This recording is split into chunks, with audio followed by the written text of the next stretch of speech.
দিন অতিবাহিত হওয়ার পর একটি সকল মানুষের আলোচিত খুন, যা আমরা কোনোভাবে দুর্ঘটনা হিসেবে মেনে নিতে পারছি না, সেই বিষয়ে আজ পর্যন্ত প্রশাসনের কোনো নজরদারি, প্রশাসনের কোনো পদচারণা আমরা দেখতে পাচ্ছি না।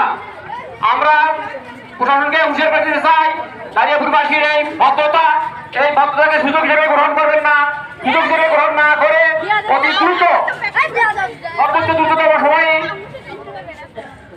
খুনের সুষ্ঠু তদন্ত, সঠিক তথ্য উৎপাদন করে অপরাধীদের বিচার শাস্তি নিশ্চিত করুন।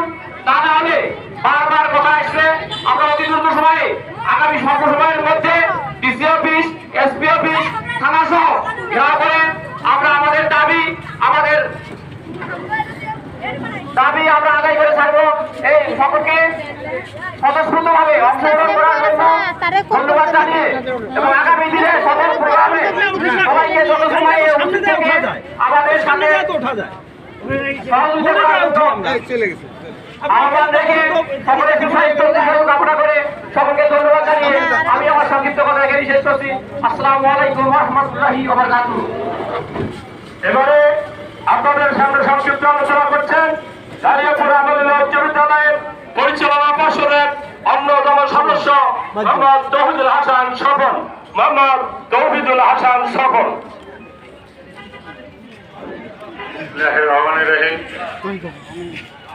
আজকে এই ভাবাক্রান্ত মন নিয়ে আমরা দাঁড়িয়াপুর বন্দরে মানববন্ধনে